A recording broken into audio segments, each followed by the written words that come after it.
Look, here's what it comes down to. Most people who come from backgrounds like mine are more afraid of success than they are of failure. Because here's why. Think about how many times you're told you're not good enough, you're not strong enough, you're not capable enough, you don't matter, you're dumb. This is why your family's poor. This, that, right? All these stories we get told as kids. Entrepreneurship is the ultimate battle of self. Like I'm an author first, right? I will always be a writer first. It's just how I've always been. I wrote my first book when I was like 8 years old, right? And so whatever that is when you're a child.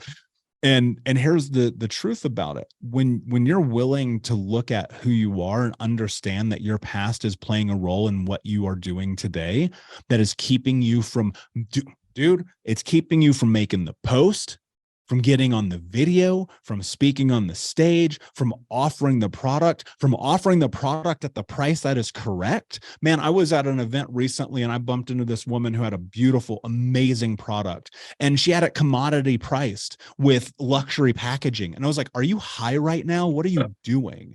And she was like, I'm scared to charge that much. I go, well, you better get over that fear or your business is going to fail. Right. And so it's like, you also have to realize that there are value ladders in this. So do you have your free offer, your $4, your $12, your $97, your $297, your $997, right? The list goes on and on and on. You always want that, but you can't make that offer if you don't believe in yourself because you've been stuffed down since you were 4 years old. And so you've got to be willing to face the mirror. You've got to be willing to face that part of you that is not even like, it's not even your fault, man. This is what's crazy about it.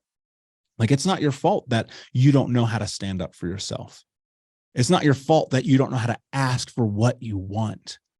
The number one thing that I believe, and look, I've spoken with the greatest minds in trauma on planet freaking Earth. Dr. Caroline Leaf, Judd Brewer, Anna Lamke. We have Dr. Gabor Mate who's speaking out on BrokenCon. I've talked with all of them, dude, and they all agree with what I'm about to say. Trauma and abuse is not the pain. It's not this finger that was cut off. It's not like whatever that thing was. It's the ongoing effect and impact of this singular experience. And so when you recognize that and you go, man, why can't I ever get on these sales calls? Why can't I ever send this email? Why can't I ever get on this podcast?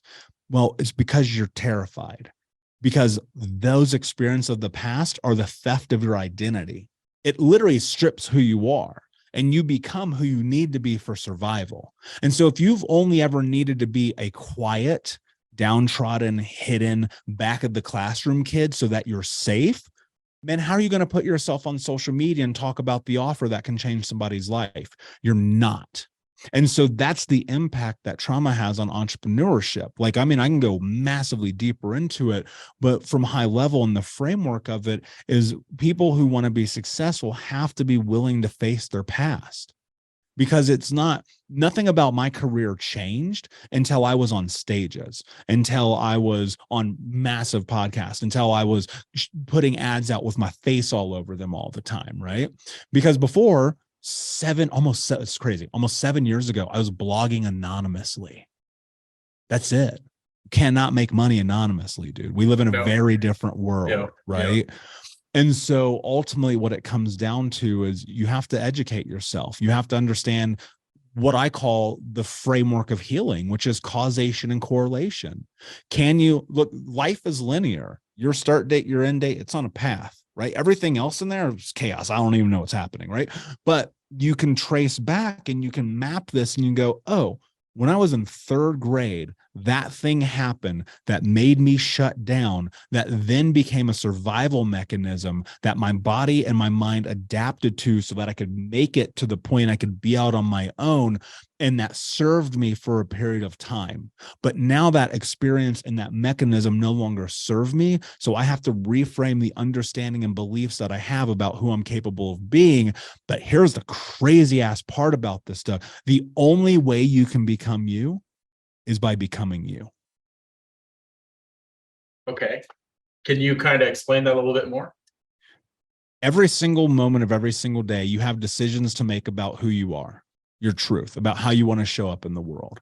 And in those moments, we are basing them on a lot of different factors, right? One, you have the part about our DNA and our genetics that say, hey, we live in a world in which you get ostracized from the community. You're very likely not going to survive. That's inherently baked into all of us. Like, you can't argue that, right?